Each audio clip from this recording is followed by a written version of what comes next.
Recording in progress.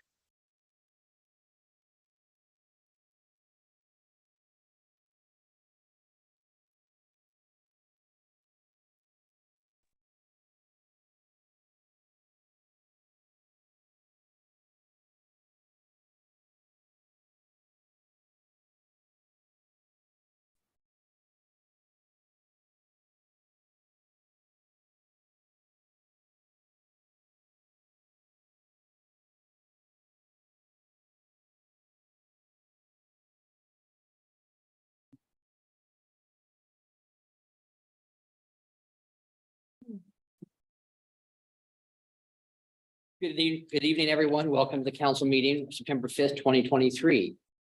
Let's all rise for the pledge, please.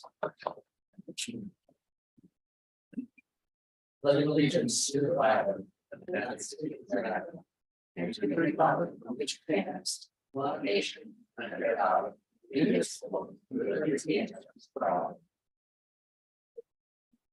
Donna, will you do a roll call, please? Yes, I will. Councilmember Bode is absent this evening, so I'll start with Councilmember Sherman. Here. Councilmember Gutierrez. Here. Marinesco. Here. Deputy Mayor Schmidt. Here. Councilmember McDowell. Present. And Councilmember Peterson. Here. All right. Mr. Mayor, Yes. could we get a motion to Yes. excuse? Thank you. We'd like to make a motion to excuse Councilmember Bode. I would make a motion to excuse Councilmember Bode. He wasn't here last time, so there's somebody keeps failing to show up for his job. So there's an opportunity for public comment coming up. Oh, I'll ask that. I didn't hear a second. Second. All right. There's motion and second to excuse Councilmember Bode. All in favor, say aye. Aye. Opposed?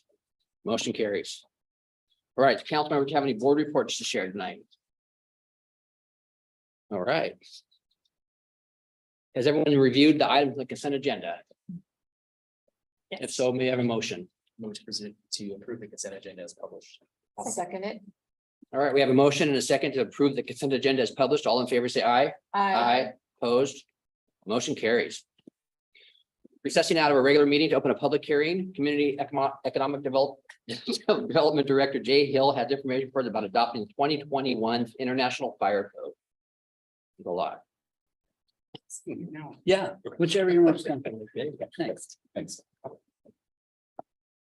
Mayor and council, thank you for having me here tonight. I just wanted to talk about an ordinance that we're working on, well, that's before you now, to adopt the International Fire Code. And along with that, there will be one for the International Building Code as well. We're adopting in accordance with the Washington state adoption cycle. It usually lags just a few years behind, so it's adopted and then there's local amendments that are made, and then we have a mandated date. The state's been pushed back a couple of times. But we do need to have it adopted before October 30th. So we do our own local amendments, and our local amendments largely are reflective of the state amendments, unless there's certain city policies or referencing certain city codes that we need to make it actually like tweak. And so everything kind of works together and no gears grind in the process. So it's fairly pro forma. This is something that we do every couple of years, but I do encourage people to look through it and make sure that we're doing it in accordance with the city's expectations. And if there's any questions, I'm happy to answer them. Thank you. Donna, has anyone signed up for public testimony? No, there isn't, Mr. Mayor. Anyone in the audience who hasn't signed up would like to speak on the International Fire Code? All right. We have a reading of ordinance number 2003-0523. Ordinance number 2003-0523. An ordinance of the city of Shelton, Washington, adopting the 2021 International Fire Code and amending chapter 18.05 of the Shelton Municipal Code. Thank you, Donna. Do we have a motion? I move to move ordinance number 2003-0523 to the September 19 city council meeting for further consideration. Action agenda for further consideration. Second. All right, comments or questions? Can you tell me a little bit what's in that International Fire Code?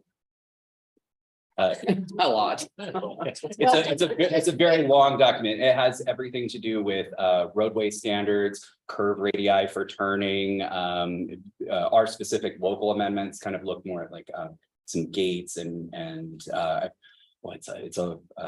It's basically to summarize very shortly, it's the standards by which we apply building principles that allow good fire access and fire safety. So everything from standpipes to sprinkler requirements to a whole bunch of things. And it's crafted by the International Code Council, and then it kind of trickles its way through the state building code council to us. Okay, thank you. Which is mandated by the state that we adopt. Correct. We, yes, are required to adopt Yes. the IFC. Thank you, Joe. Thank you. On the enforcement front, so we adopt these policies, but the fire department is enforcement, not code enforcement. So our code enforcement officer will work with the fire department. The fire marshal can do his own investigations and issue things. Our code enforcement officer can assist and follow up as well. All right, any other comments or questions? And Jay, the fire flow is one of the things addressed in here that we've talked about how that's affecting city water supply and some of our issues that we're working through here. There's not an option to take that piece out. This is a take it or leave it. It's a state requirement. Unfortunately, that just has those effects that we need to then solution based on the backside, correct? That is correct. Okay.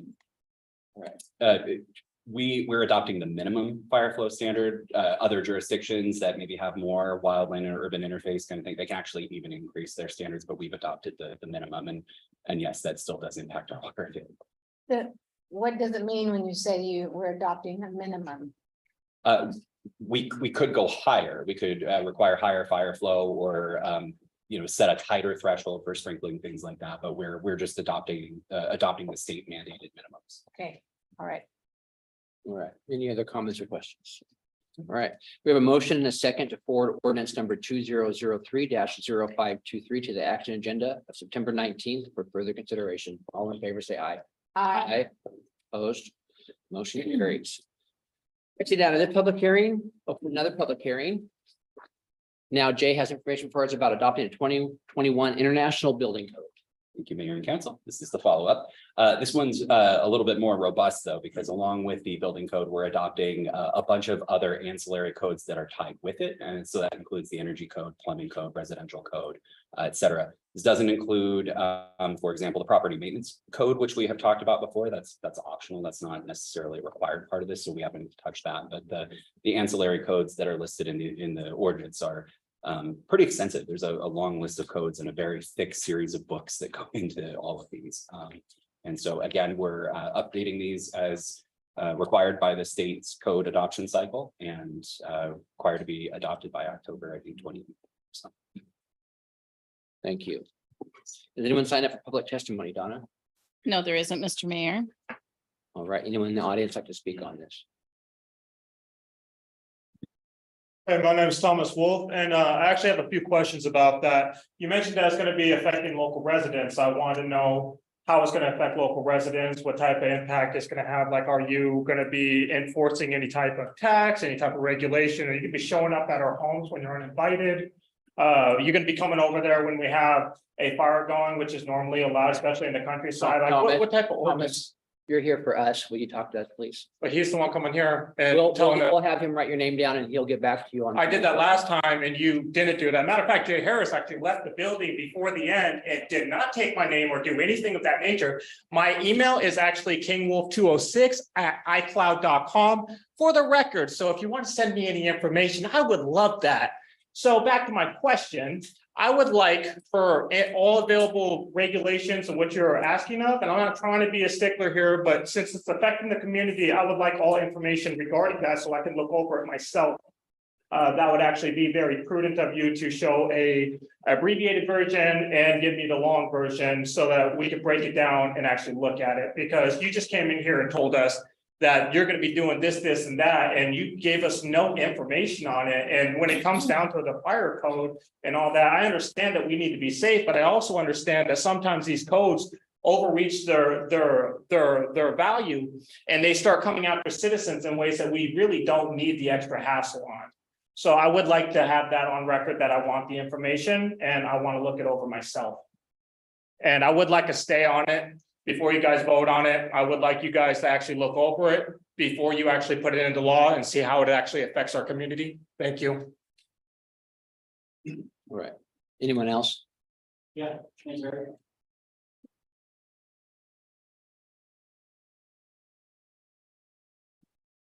Dean Jewett, good to be here. So with these new building codes that are being adopted, I mean, is that a mandatory mandate? There is no workaround, there's no wiggle room on that. I mean, we just adopted new codes. So coming from a contractor standpoint, if somebody trying to open up a building, or anybody else, a landlord, it's just, I mean, there's already a series of roadblocks that this state has. So I'm just curious as to, the county has, permit assistance center, and sometimes they'll have a workaround for something. If we're going to adopt something that's an unrealistic expectation, that's going to, put a financial burden on an individual or a company that wants to open up and or come in here. We already have a bunch of empty buildings. We're already in a budget shortfall, right? So wouldn't we want to entice people to come here and open up businesses and be part of our B&O tax? Do you really think that increasing your building codes to the new ones are that's what's going to help us do that? It seems to me that it would drive more people away. I mean, when I had to do it, it ended up costing me another $40,000 in engineering and permit fees to go from the 15 to 18. I don't know a lot of people that have that, that money just laying around. I'd rather have another hot rod or another food truck. I don't want to give you guys the money or anybody else. I mean, it doesn't make any sense. So if you can't, then it would sure be nice to have somebody within the permit department or somebody that you're talking about that. Don't just say no. Have a workaround.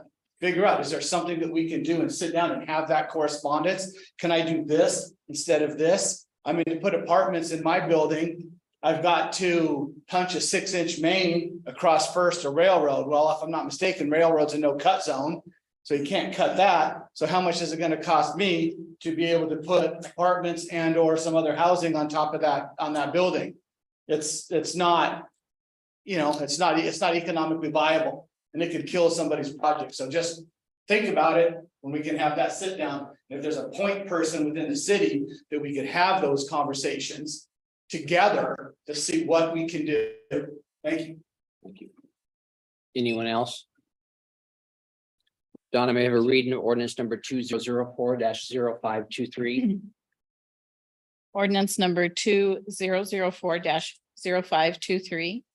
An ordinance of the city of Shelton, Washington, adopting the 2021 International Building Code and amending Title 18 of the Shelton Municipal Code. Thank you, Donna. Do we have a motion? Mr. Mayor, I move that we forward ordinance number 2004-0523 to the action agenda on the September 19th council meeting for further consideration. Second. Thank you. Comments or questions? I have. So we're just not really adding stuff on that we want. This comes from the state, right?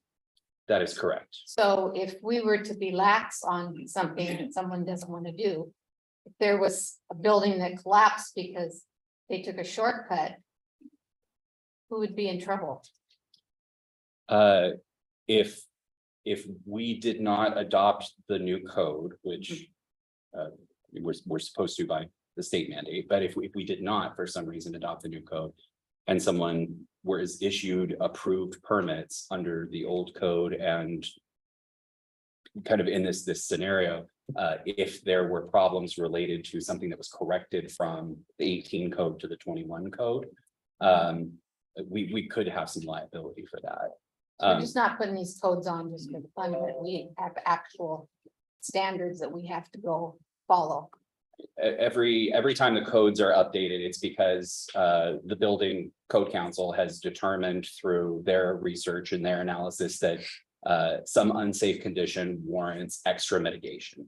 And so we're not necessarily adding on new codes specifically, where the more accurate description is we're replacing the 2018 adopted codes, which are all available either on our website or on the code council's website in tens of thousands of pages for total knowledge. Why are they 10,000 pages? I'll, for the council's benefit as well, WCI, our insurance provider, will require us to adopt the current codes as well. I haven't had that conversation with them to see if we did not adopt the current codes and what our rates would do, or if they even continue insuring the city. But I can certainly reach out to them and see if that's the case. I'm sure it'd be a quick answer. But we're just not doing this for the fun of it. We actually have to, and I know that, but I want to make it clear where we're coming from. But it has to actually have. There's to be also done. some consistency with other jurisdictions. Right. If you're working within the same code cycle, you can work in, you know, essentially every jurisdiction, right? In the state of Washington and work under the same code cycle when those are adopted. Okay. Thank you. I just wanted to thank Donna and the staff for providing us with 807 pages online that we read about. So it was provided and it's out there. It's always out there. It's all transparent. And also I wanted to thank the city planner Jason Dose for always looking and reviewing and going over every project that's going on in the city, so that everything is reviewed before it comes and being done. And so I just wanted to let the public know that this is all transparent, it's all online. If, you know, I'd love that if everyone could condense it for me on one page on a platter, but it's not like that. And well, you know, okay. So anyway, I just wanted to let you know that I'm in favor of bringing up our standards to code and that no one dies because we improperly set up something that was dangerous for the health of our citizens here in the city. Thank you. Thank you. Again, this is a mandate from the state and there's no, we cannot adopt this. So basically, it is all online. Councilmember Goody here said that we can look at it. I went through as much of it as possible. I don't understand all of it, but that's not, you know, why I'm up here. I have qualified staff that we have qualified staff that goes through all this stuff and make sure that everything is right, whether it be those codes or local codes. So, And if I may add, Mr. Mayor, I had the entire planning team, including the fire marshal, the building official, Jason Dose, our senior planner, everybody taking a look over this to make sure that we were adopting the correct local requirements. So, thank you. Anyone else? All right. We have a motion and a second to forward ordinance number 2004-0523 to the action agenda of September 19th council meeting for further consideration. All in favor, say aye. Aye. Opposed, motion carries. Whoops, that was my phone. It's public hearing is closed and we're back to our regular meeting. Smack my phone. All right. Public Works Director Jay Harris has details for his amending the Shelton Municipal Code related to sewer rates. Good evening, Mayor, Deputy Mayor Jay Harris, Council, also your Public Works Director.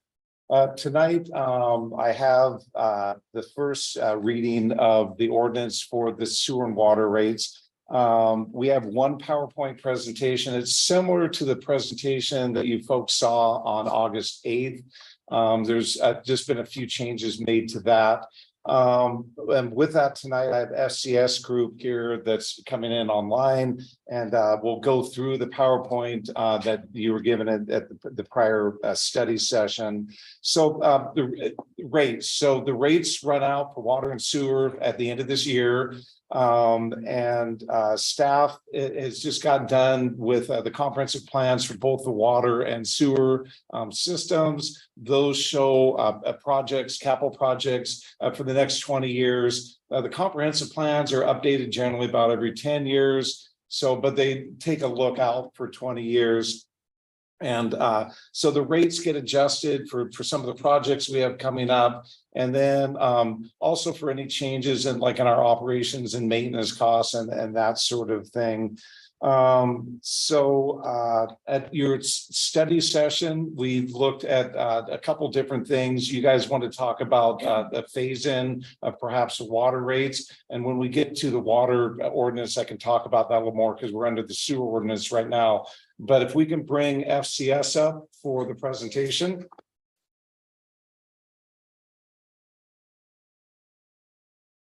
So hopefully Toggy is out there in electronic land. There he is. Hi, Jay. Can you hear me okay? Yes, we can. Thank you. Can you hear us? Loud and clear. I will go ahead and share my screen. And you should be seeing a PowerPoint here in a minute.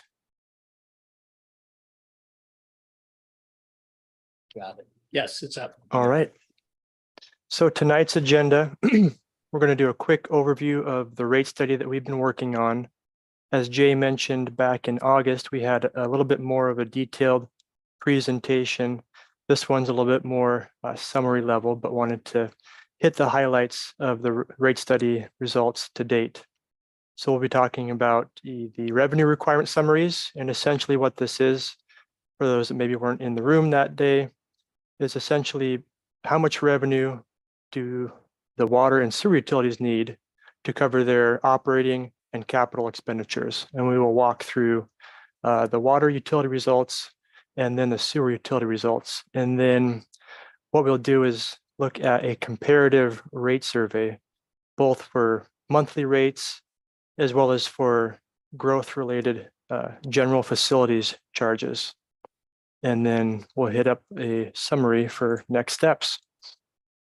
So the overall rate study involves a policy framework. We look at best practices in terms of operating reserves, capital reserves, look at the different ways the city and its utilities can fund capital projects through a variety of cash on hand, GFCs, rates from rate revenues, and also in some cases borrowing.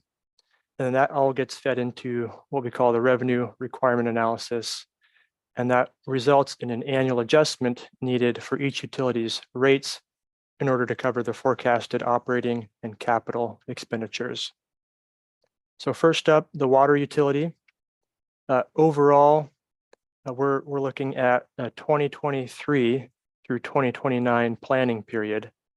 And based on the capital projects identified to date, as well as accounting for grants city staff have already gone out and secured, we're looking at funding the water utility capital improvement program, about 25% from cash and reserves on hand, about 17% from growth-related general facilities charges, 26% grants and a property sale from earlier this year, and then about a third coming from borrowing.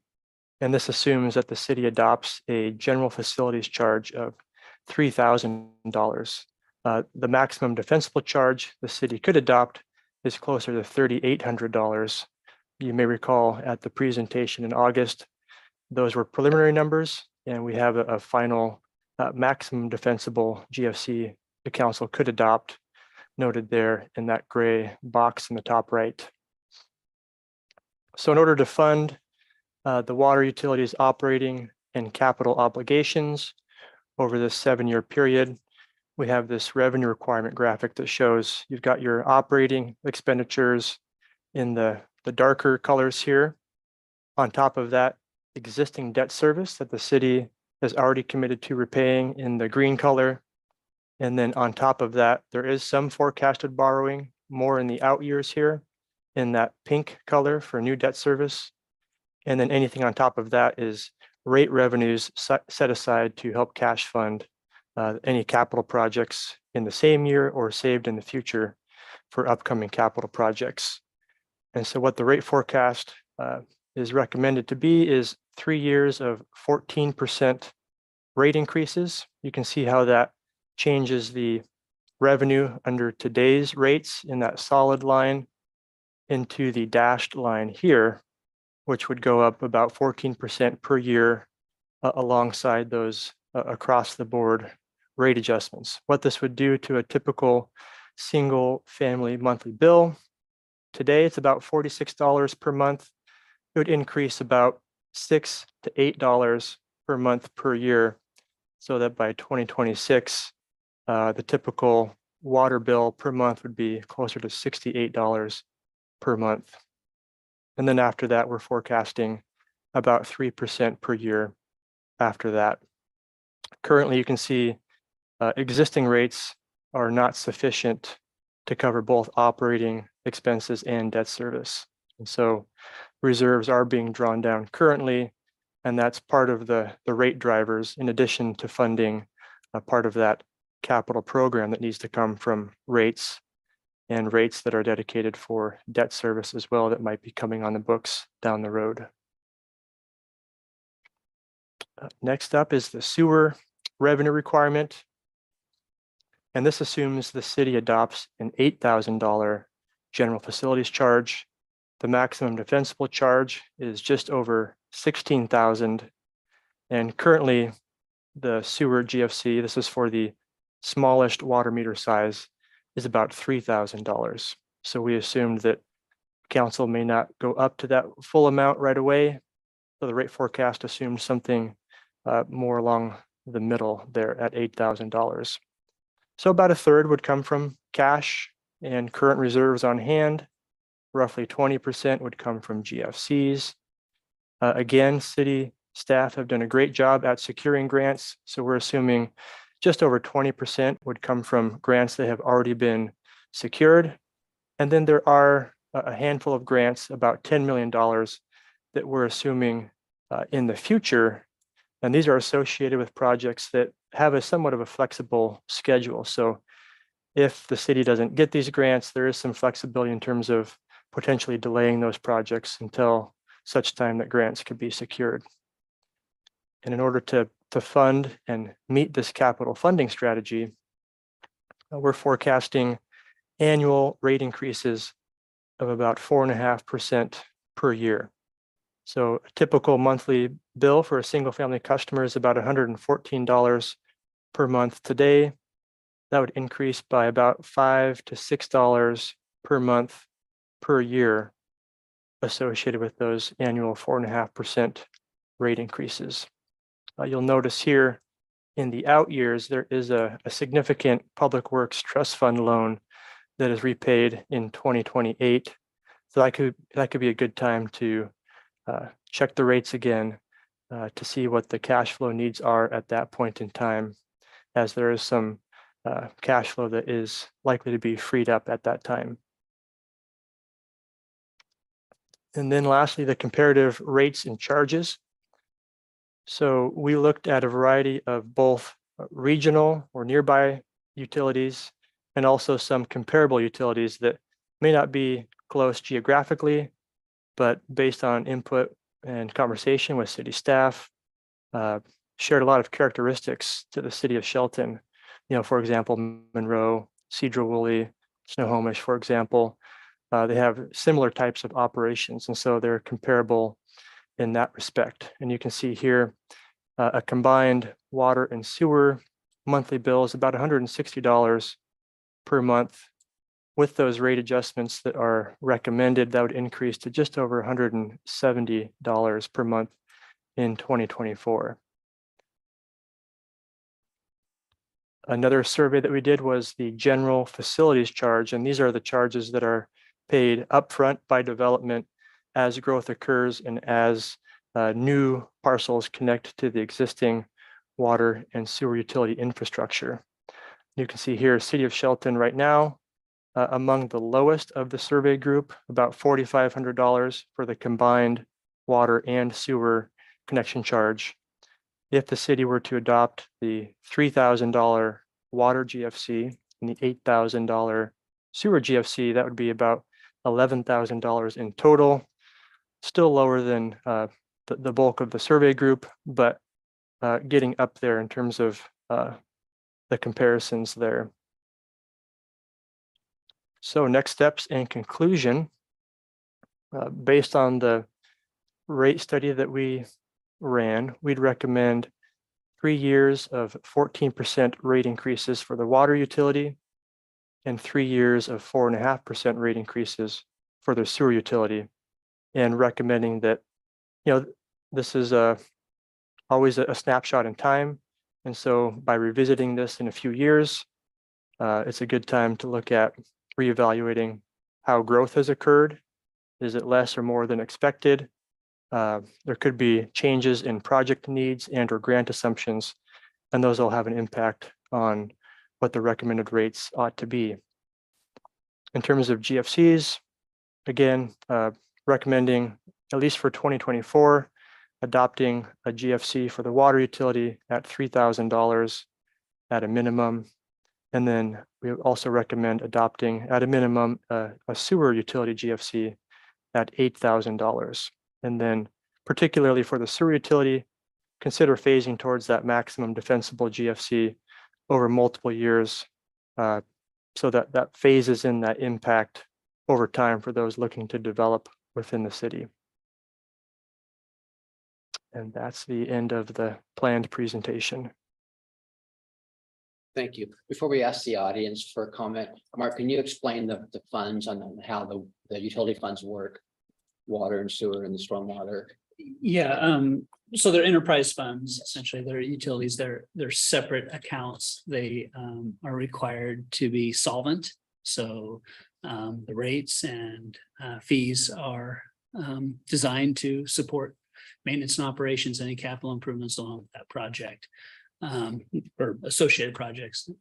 It could be supported out of the general fund, but rates or funds from these enterprise funds or from these utilities could not support another fund or the general fund. Thank you. Donna, has anyone signed up for public comment? We have Thomas Wolf.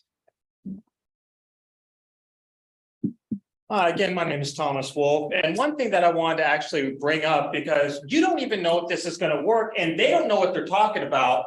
You can tell this when you were listening to it. We can tell you don't know what you're talking about, and you literally just mentioned up there that we're going to come back to it in 3 years and see if it actually made a difference. If you don't know if it's going to make a difference, that means you're going to charge us more right now, and then you're going to do it again in 3 years. I am so sick of hearing your shit because you don't come up with any solutions. There is never a solution. You just charge us more and then you do it again. Water is essential to all life on this planet. And you want to. Okay, that's enough. All right.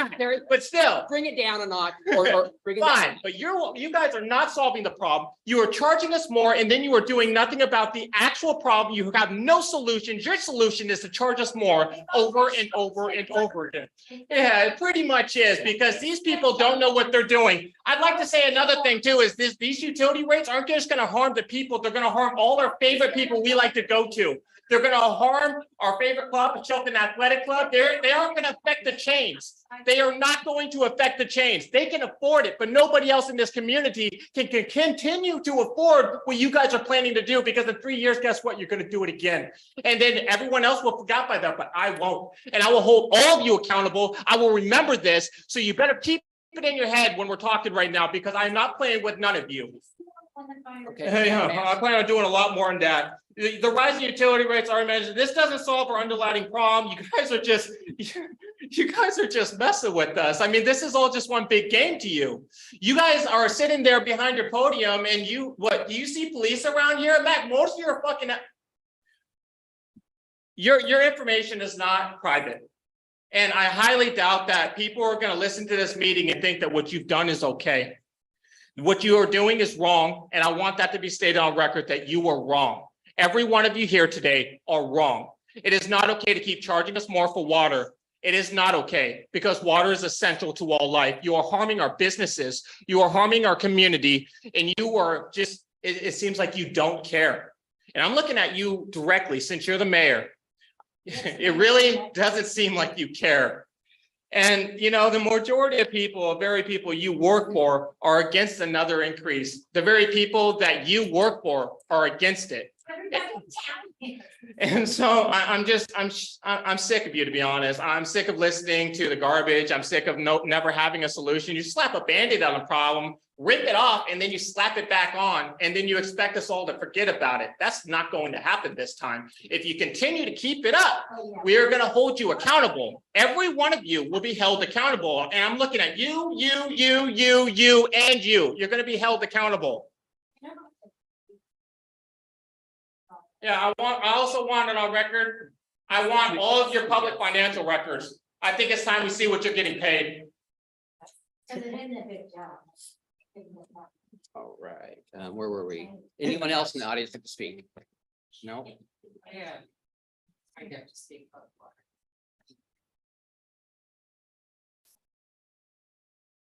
Hello, I'm Dana Anderson. I live on 12th and Coda. And I'm practically the only person that waters, and I have great pride in my home and my yard. And I've had a vegetable garden my whole life. And I've watched everybody's yard for the last couple of years dry up. Nobody can afford to water. You watch, I'm talking. Nobody can afford to water their trees. They have one cigarette butt would light up all of downtown Shelton with all these horrible fires. I'm terrified from July on. And I've watched one house burn down. I certainly don't watch my neighborhood burn down, so I'm concerned, and it's a hardship. My bill in the winter is about $100 or less. When I first moved in my house, it was 40, 50 bucks and 91. And in the summer, it's $250. So I become a vegetarian because I can't afford to buy meat. Probably healthier for me, but I'm ready for a steak. And it's a hardship, and it's very sad to see everybody lose pride in their yard because they can't afford to water their yards or their trees. Thank you. Thank you. Anyone else in the audience like to speak? Is anyone else signed up, Anna? Not for this topic, Mr. Mayor. All right. May we have a reading of ordinance number 2010-0723?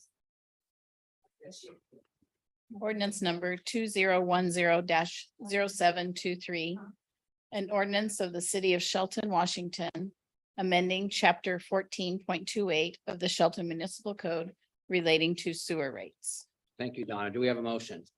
Mr. Mayor, I move that we forward ordinance number 2010-0723 to the September 19th city council meeting. Action agenda for further consideration.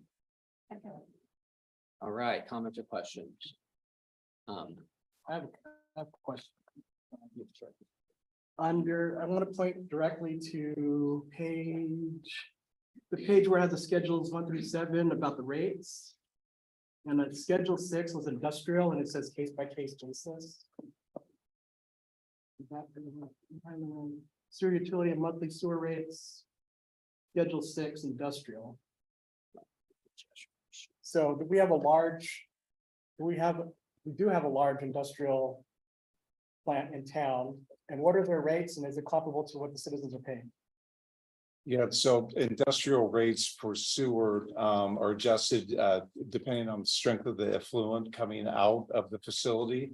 And so for the larger facilities, those are calculated on a case by case basis. I don't know, what are you talking about, the mill or what? I think that's As a large user. And I can send you folks an email of some of the larger industrial rates. There's only a couple that we have that are paying the higher rate, and I can get that information in an email out to you. So they're paying a higher rate? They pay a higher rate than just the normal consumption charge because of their higher strength. We would charge them appropriately to additional treatment costs and that sort of thing, a higher rate. It all depends on who the customer is. So water and sewer is higher than the average Just sewer, Just sewer. The Just water sewer. rates that they pay are based comparable? on use Based for on each use. classification. Okay. I'm just wanting to see that everyone in this situation is paying a fair rate. And paying the same rate and not getting any discounts or special privileges.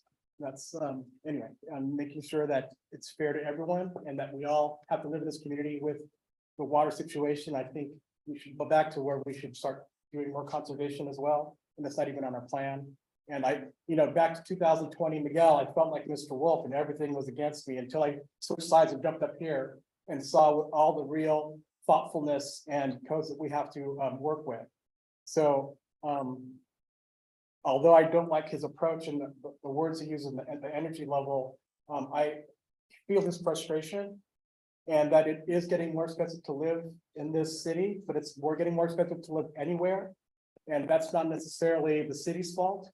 If we want a scapegoat, let's talk about different scapegoats, but if that's not this situation here, we're just trying to live in a community and make sure that we're paying a fair rate for the service we get.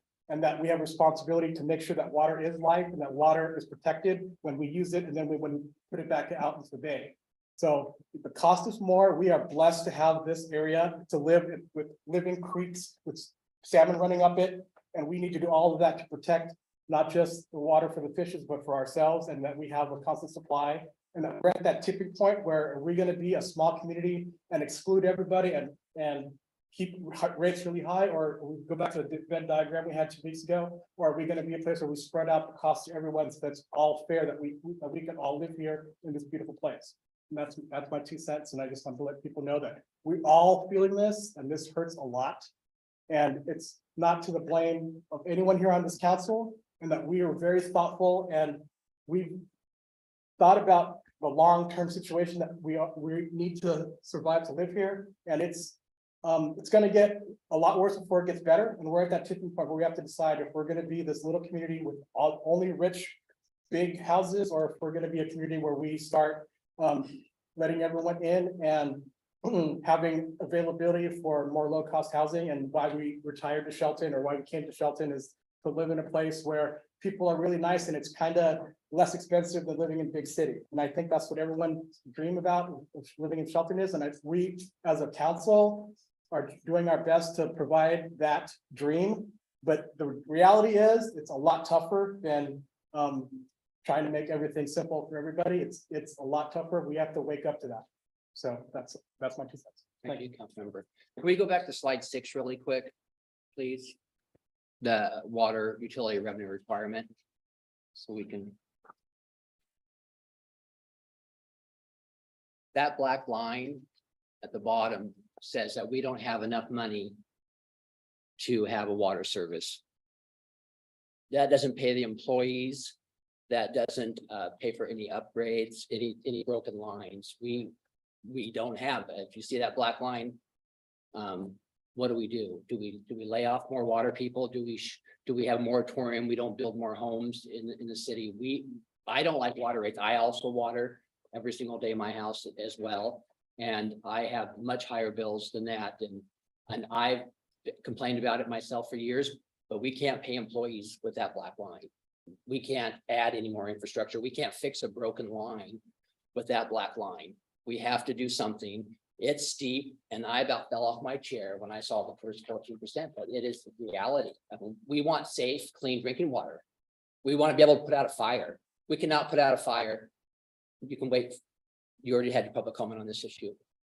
We cannot put out a fire with that black line.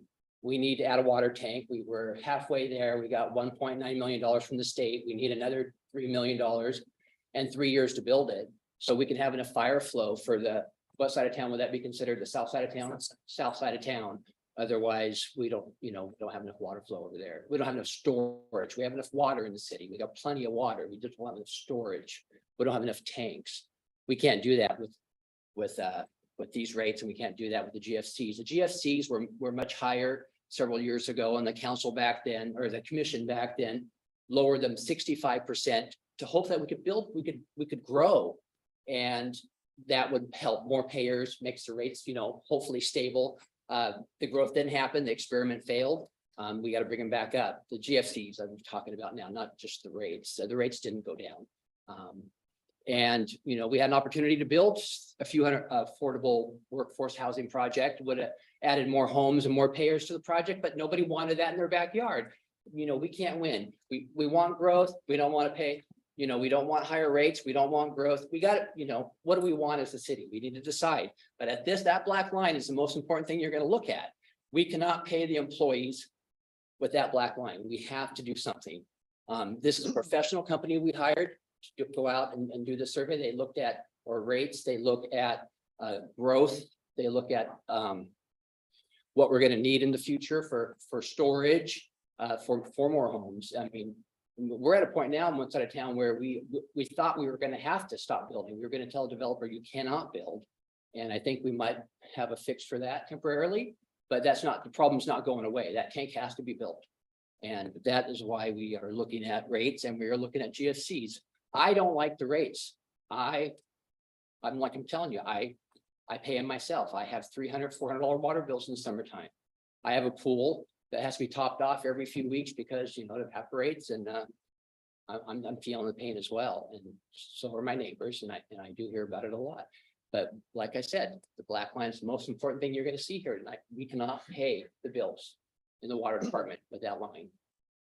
What's the question for Mr. Mayor? Mr. Mayor, if we raised our GFCs to the maximum allowable, would that decrease our percentage of 14%? Well, that's all based on construction. If we got no construction, no matter how high they are, it does not matter. Is it all because we don't have a big tank to keep it in? Because there's plenty of water. There's plenty of water. There's not enough storage. But that's not the only problem. This black line right here is what we're taking in today and what we need to pay out. Operating and maintenance is the dark green. We don't have enough money to pay operation and maintenance just to keep the system running. And then we have debt service on water, and sewer is more debt. We did a pretty extensive sewer treatment plant about 12 years ago, maybe 13 years ago, and we're still paying for that. And that's becoming outdated, and eventually that's going to need some work as well, or some more, maybe, I don't know, satellite plants. Upgrade to the satellite. Upgrades plant- down the the road. satellite So plant. we don't have any money for any of that. Now, granted, we go out for every single grant that we can get from the state, and we do very well. Staff does a very good job of getting grants from the state. And in 3 years, we're not saying 3 years we're going to raise rates again. We're saying maybe 3 years we can maybe lower rates, make stabilize rates. If we were to build, growth, we've got a lot of people talking about building homes. And that's going to add, we can't do that in the city limits, but we're I forgot where I was going with that. A lot of people talk about building more homes in the city, and that's going to help as well. If we were to build, around town 500 to 1,000 homes, there's the 500 to 1,000 more ratepayers. There's more GFCs that are going to help with the further infrastructure that we're going to need in the future. But like I said, at this point, we can't pay the bills in the water department, and sewer department is getting there as well. And that's what I have to say. Let's get Deidre. I was just gonna point out a couple of things.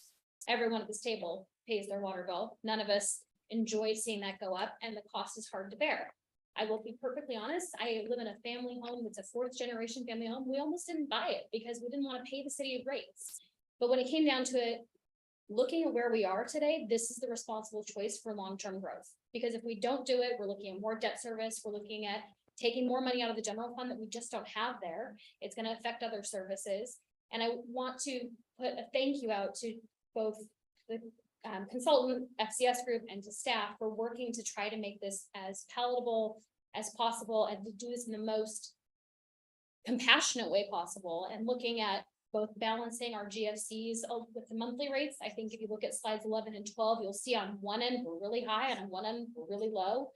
I think that's done very intentionally, and then trying to phase that in a little bit so that it's not such a shock to the system. But the fact of the matter is, we've waited a lot of years to make an increase, and we are now dealing with the results of where we are today. And we have to make the responsible decision to move forward, as much as we don't like it. And so I just want to thank everyone for, I know this was a lot of work, and garbage in, garbage out. If we had not given a lot of really good data to them to allow the consultant to adequately predict what we need, how that's going to cost, and what that effect is going to have on the system, we would be facing a much more serious issue in a very short amount of time. So I want to put my thank you out to staff and FCS group for your work on this. I know we had a lot of conversation at the last meeting about phasing that in and what that looks like and trying to be reasonable.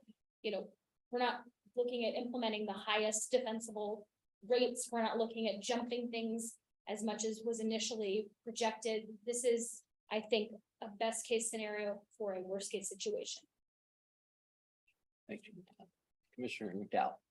We have to remember with the sewer system also that we have to keep that clean. That has to have clean water come out from that. That takes money to keep the operating going, and the educated people that run this. And if the sewer doesn't be kept up on maintenance and future work on it. We had, how many years ago was it that they built? How long is that sewer? About 12. So about 12 years in this, or 12 or to 15 years, the state came in and said no more building in the city until you get that. We had a limited moratorium. Right. Somewhere around that time. So we had no choice in that matter. So anyway, I live in the city and I pay these water bills and sewer bills, and I don't like it, but I've chosen to live in the city. I could live in the county, but I've chosen to live here. Thank you, Councilmember. Anyone else? I have a solution I'd like to mention. You had your say. You can talk on the next, one. All right, we have a motion and a second for ordinance number 2010-0723 to September 19th, 2023 City Council agenda for further consideration. All in favor, say aye. Aye. Opposed? Motion carries. Now Jay has details for about amending the Shelton Municipal Code related to water rates. Yes, council. So we gave that combo presentation. So this next ordinance, the one you just read was for sewer. This one up now is for the water rates. All right, and we saw all that. Donna, then what's up for public comment? Dana, did you want to talk about water again? Okay, so there's no one for this topic. Mr. Olson.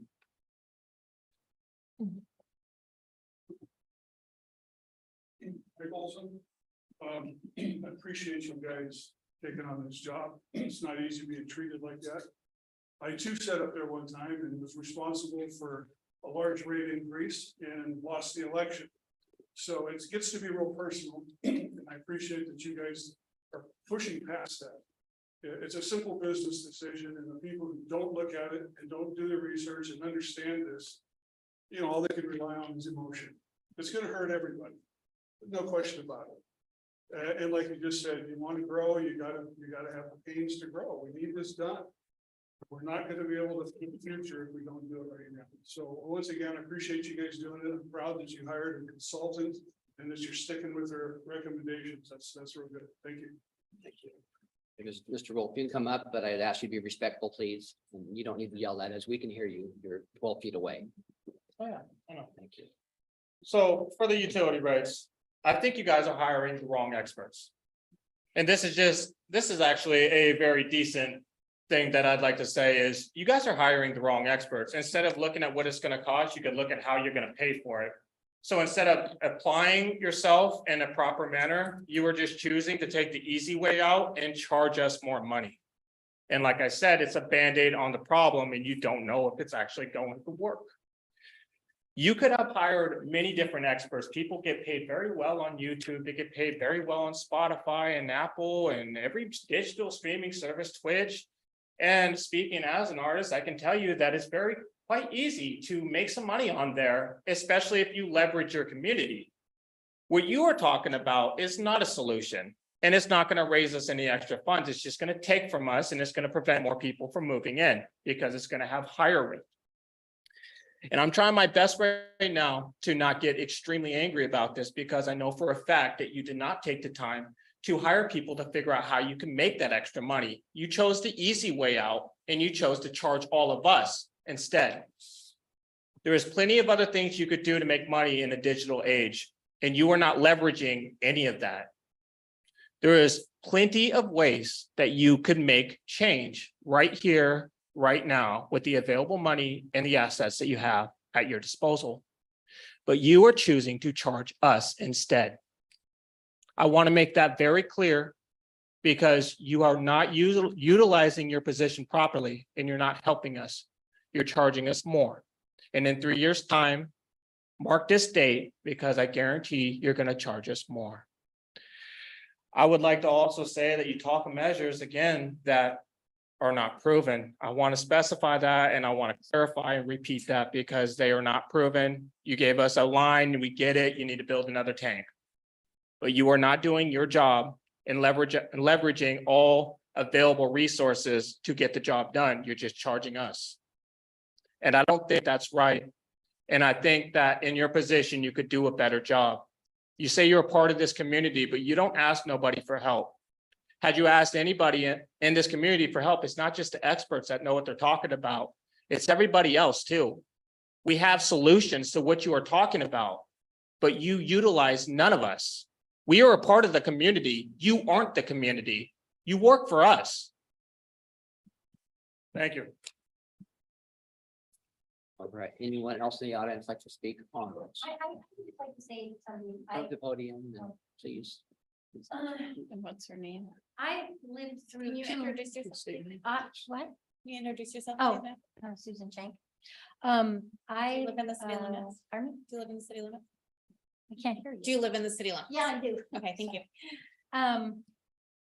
I've lived through two towns that are burnt. And that's my main worry. I just put in a $7,000 underground sprinkler system.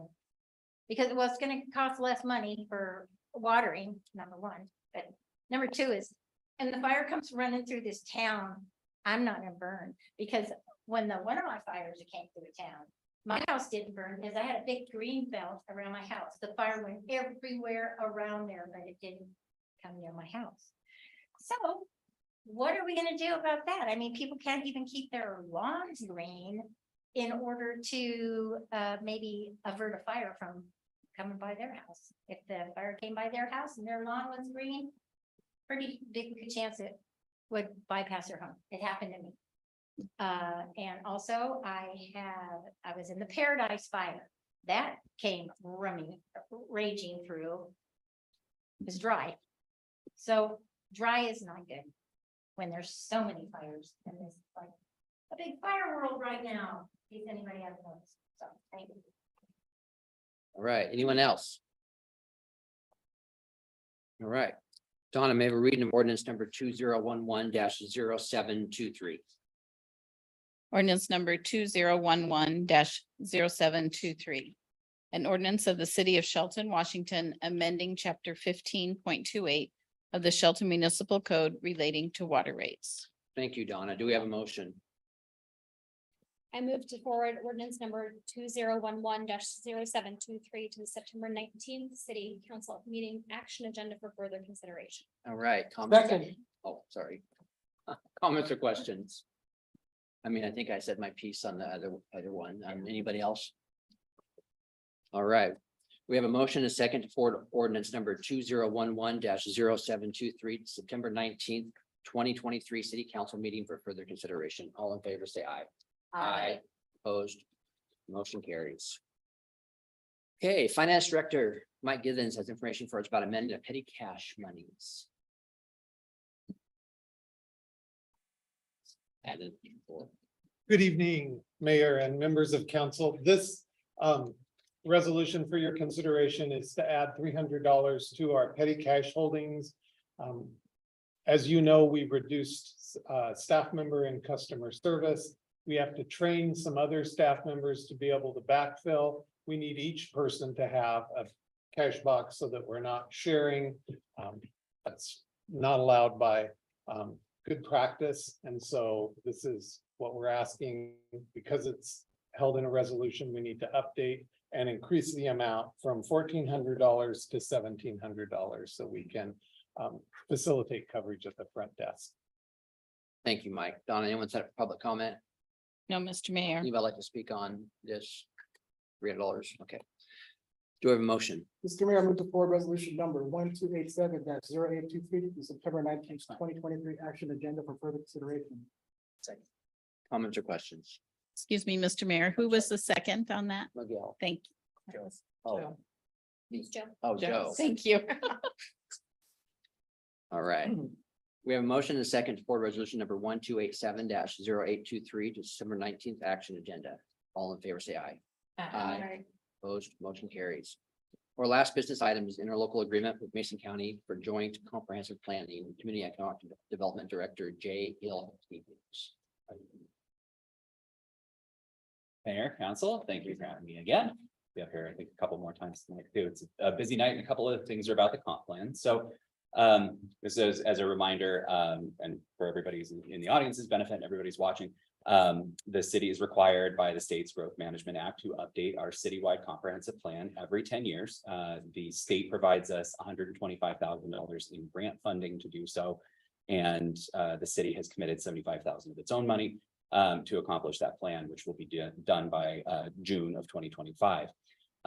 Mason County, down the street, is also working on their comprehensive plan concurrently. And in talking with the planning director, we determined that there was a lot of opportunity for joint planning and also for setting areas of responsibility. So we know what is ours to do and they know what theirs is to do. And then there's some places where there's efficiency of scale by working together.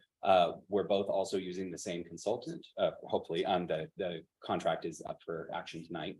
And that's SCJ Alliance. And so by us using the same consultant and by having this interlocal agreement, we expect that we can each of us save about 50% of the cost of these items that are identified in the interlocal agreement. So We actually drafted the interlocal agreement, our city attorney and myself, and we sent that along to the county. The county has already approved it, and it's now waiting for your approval on the 19th. So.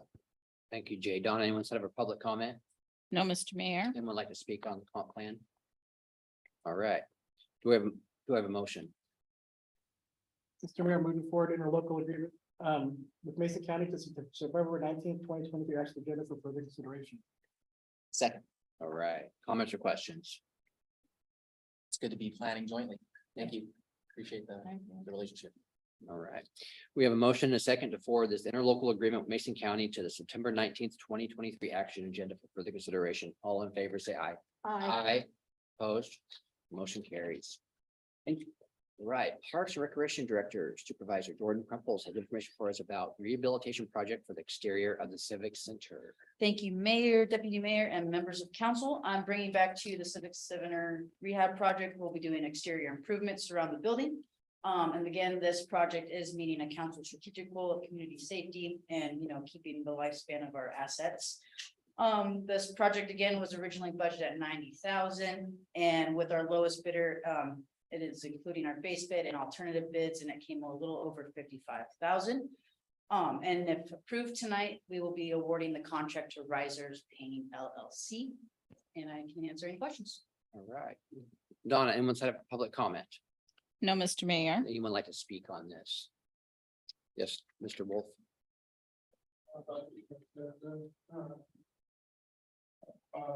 I actually have not seen anything about this, and I would like to look more into what this is. What is this thing you talk about rehab center? Is it like system? This building, all right, so is there a rehab center here?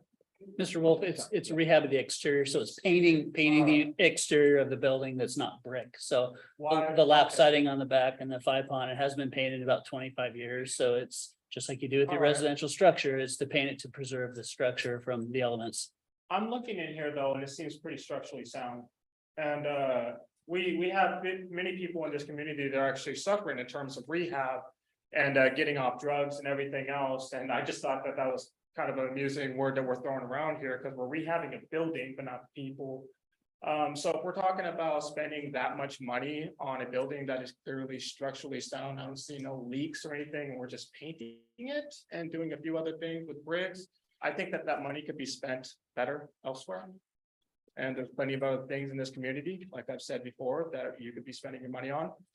And again, I'm trying to be as respectful as possible here, but I do not hear solutions to what you're doing. And then I hear that you're going to be spending that large amount of money when you're already trying to tax us or increase utility rates by so much. It's like 3 million. That's like $90,000 we could be putting towards building that tank that you want so bad. And again, I'd like to stress this again, that you could open up a YouTube channel, have community make a song, put that on thing, and then ask the community for help. People get paid very good for that. And if you put it into the public coffers, we could use that to save our community. People would rally behind that. It's easy to do. It doesn't cost anybody anything. And it could generate the revenue that you're actually asking for. And you not utilizing the digital age is also costing this project that you want done right now. You are not utilizing the digital age, sir. You are not utilizing it. It is a very wealthy system, and you're taking from people like freaking Steve Jobs and freaking other people like that. When you play music on Amazon Prime, Jeff Bezos is the one that's paying you. When you play music on Apple Music, the owner of Apple Music is paying you 1 cent per stream, to be exact. 1 cent per stream. If the entire community was streaming a song, it would generate a lot of revenue. So again, you're not utilizing the community. And this project, while I support the idea of rehabilitating a building, there is plenty of other people and things that could use that money in this community, and I just don't agree. I don't agree. All right. Anyone else? Donna, may I have a Question read? for Jordan? Well, let's get the reading. Donna, can we have a reading of resolution 1286-0823, please? Resolution number 1286-0823. A resolution of the Council of the City of Shelton, Washington, authorizing the city manager to approve a public works contract with Risers Painting LLC for the completion of the Civic Center exterior rehabilitation project. Thank you, Donna. Do we have a motion? I move to adopt resolution number 1286-0823 as presented. Second. Comments or questions? There you go. Question for Jordan. So we had $90,000 in the budget and we're coming in at 55. So we're saving 45 grand on this right now? As long as we don't get any work As long as orders we don't. within the project. Okay, yes. and if we defer this maintenance for later, it would cost more because of the cost of increase of materials and things? Yes, Okay, so we're saving money by doing it now. yes. Okay, thank you very And much. Councilmember Gutierrez, further degradation of the structure, Uh-huh. right? If Right. you allow, In our wet climate. yeah, you that will allow seep in. services to not be sealed, right? They could degrade over time, and then you're replacing those services, those those surfaces Right. rather than maintaining. And we're structurally sound now, but if we don't do this now, we're gonna have problems in the future, maybe some leakage. That was gonna cost more. Right. Okay, so yeah, thank you. Thank you. Anybody else? If everybody doesn't remember, this was a grocery store. This is quite an old building. And so, I mean, it doesn't look as old as it really is, but it's been around here for a while and you gotta keep that paint on the outside. Otherwise, the wood's gonna rot and then we'll be replacing wood and maybe even worse. Yeah. Been there, done that personally, so think something needs to be done. All right. All right. Anybody else? All right. We have a motion and a second to adopt resolution number 1286-0823 as presented. All in favor, say aye. Opposed? Motion carries. All right. Community and Economic Development Director Jay Hill has information for us about consultant services. You can up and down. seriously. Squats in, yeah. Mayor and council, thank you. So the item before you is the proposed contract for consultant services with SCJ Alliance to assist us with our comprehensive plan. We had a competitive bid process and they were selected by a panel of city employees as the winner. And again, as I mentioned, they're also the same consultant that the county is using, and so there's an efficiency of scale in us both using the same consultant as well. And their bid came in much lower than the other contractor who had proposed. And so the staff panel recommended this contract, and I'm happy to answer any questions about kind of their role in the process and what this contract scope of work gets us. Thank you, Jay. Donna, does anyone sign up for public comment? No, Mr. Mayor. Anyone like to speak on this? All right. May we have a reading of resolution number 1279-0723? Resolution number 1279-0723. A resolution of the county of the city of Shelton, Washington, authorizing the city manager to sign a contract for services with SCJ Alliance to update the city's comprehensive plan. Thank you, Donna. Do we have a motion? Mr. Mayor, I move to approve resolution number 1279-0723 for the consultant services for updates for the comprehensive plan. Second. Comments or questions? Makes sense to use the same provider as the county. So, all right, we have a motion and a second to approve resolution number 1279-0723 for consultant services for updates to our comp plan. All in favor, say aye. Opposed? Motion carries. Thank you.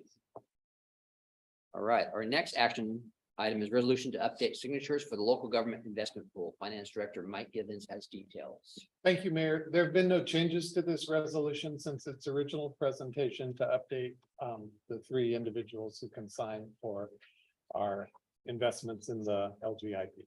Thank you, Mike. Donna, anyone set up public comment? No, there isn't, Mr. Anyone like Mayor. to speak on this? All right, maybe reading of resolution number 1281-0723. Resolution number 1281-0723. Resolution authorizing investment of City of Shelton monies in the local government investment pool. Thank you, Donna. Do we have a motion? Move to approve resolution number 1281-0723 as presented. Second. Comments or questions?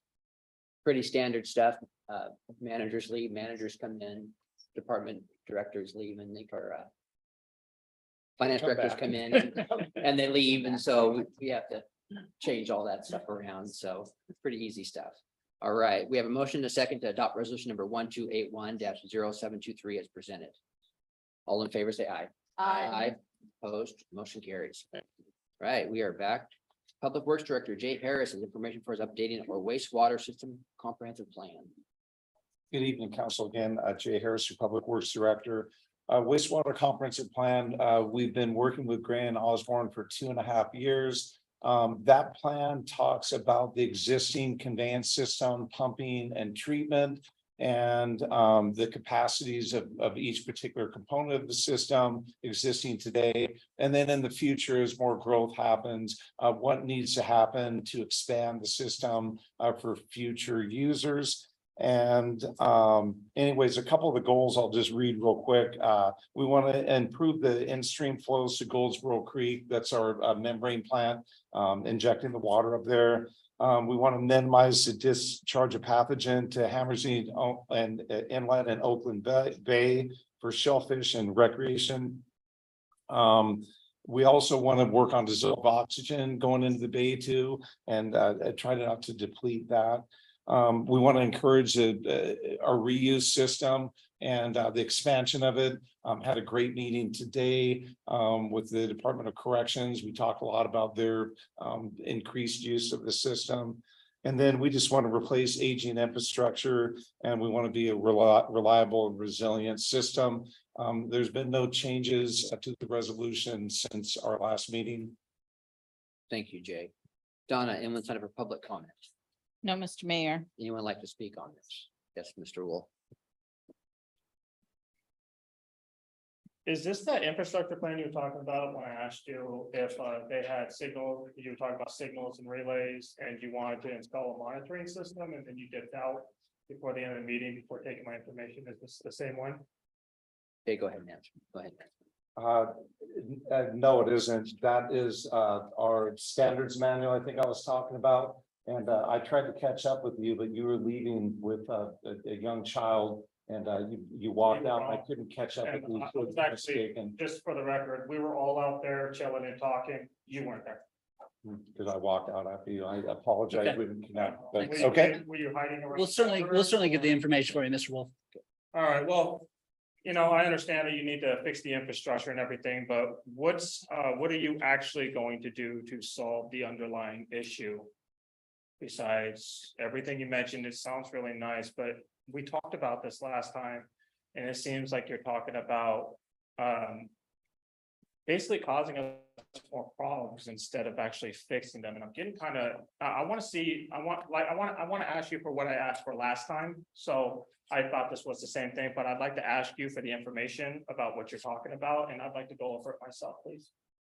And you guys have my email. I put it on record. I've got Mr. Wolf's email. Yeah. Make sure he gets the sewer comp plan. Thank you. And our comp plan is online as well. It's a very large document. So Yeah, and that's actually another thing. You keep giving us books to read. I gotta read it too. Don't get me wrong. Yeah, reading's great, but when we come in here and we have specific issues we want to talk to you about, it really does not help when you have a book for us to read ahead of time. We want to come in here and talk to you with one problem at a time, and we want to solve one problem at a time. And you give us entire books to read that are almost as long as Lord of the Rings, and I don't know what to say to that. Like, you really expect us to read every last thing? I want this to be put on record that you guys are making these things way too long, and these meetings are way too long. We could have been out in a half hour if you just made this shorter, more consistent, and allowed us to solve one problem at a time. Right. Anyone else? And may we have a reading of resolution number 1282-0723. Resolution number 1282-0723. A resolution of the city of Shelton, Washington, adopting the November 2022 sewer comprehensive wastewater facility plan update. Thank you, Donna. Do we have a motion? Mr. Mayor, move to adopt number 1282-0723, the water comprehensive plan. Second. All right, comments or questions? This is, we passed public comment on Oh, this, yeah. I'm sorry. And again, Jay, this is a mandatory from the state of Washington that we do these comp plans every 6 or 10 years. Every 10 years, Yeah. it's 20-year look. I want to thank our you and everyone at the water treatment plant, you know, everything we do for the water before we release it back out into Hammersley Bay, because we do have a shellfish industry that we need to protect. And we do need to keep it clean for recreational use. And if we don't do these things, we could end up with an algal bloom and everything dies in the bay. So I want us to realize that what we're doing is for all of us in the community to keep this place livable and safe for the future and not just now. And we're gonna have to eat it for a little bit because prices of everything has gone up. So I just wanted to let you know that I appreciate everything you're doing for not just us in the city, but for the animals and the plants and the fish and the things that we rely on for clean water in this environment. Thank you. Thank you. I want to, we'll get it really quick. Again, our wastewater treatment plant has received how many awards from the state of Washington in the last several years? Clean audits, I think we're. Shoot, sorry, I know it's four, at least four in a row, but it's been some time, yeah. And it's a testament to the staff that are working down there so diligent in making sure that we're meeting standards, and State Department of Health has standards that we need to follow. And those change from time to time, and they require some improvements of this system from time to time, and that's why we have these planning documents, so we can plan accordingly and make sure that we meet those standards on an ongoing basis. And water is life and we're protecting it. So thank you very much. The great waterways out there, so. All right, anything else? Okay, we have a motion and a second to adopt resolution number 1282-0723 as presented. All in favor, say aye. Aye. Opposed, motion carries. Jay has another resolution update, the water comp plan. Yeah. So thank you, council. The staff had worked with our consultant, Carrillo Engineering on it. We worked about 3 years with them. About when I started, we started working with them. And Carrillo worked with us. We defined the city's retail service area, described the existing water system the way it is today. We established criteria for minimum performance of our water system. That could be pressure, hydrant flows, that sort of thing. They projected the future demands on the system as we grow. And there was a 20-year capital plan, sort of a common theme to the sewer, that we go look out 20 years to try to estimate how large we're going to be, estimate a capital plan. And then the plan will be updated about every 10 years. And we did the water use efficiency goals at our last meeting to talk about some ways that we could be a little more efficient with water. And there was no changes to the resolution since the last meeting. Thanks, Jay. Anyone in the audience or signed up for this? No, Anyone Mr. like Mayor. to speak on this? All right, maybe we're reading a resolution number 1283-0723.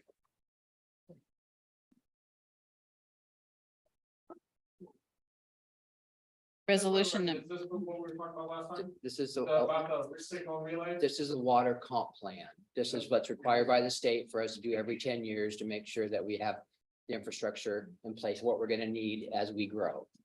Correct? That's how you would word that? Some stuff, yes. Okay, yes. All right. Are you ready for a reading? Yes, Mr. Mayor? please. Okay. Resolution number 1283-0723. A resolution of the city of Shelton, Washington, adopting the 2023 Water System Comprehensive Plan Update. Thank you, Donna. Do we have a motion? Mr. Mayor, I move to adopt resolution number 1283-0723 as presented. Second. All right, comments or questions for Jay or staff? Pretty standard stuff. We do this every 10 years. It's a lot of work.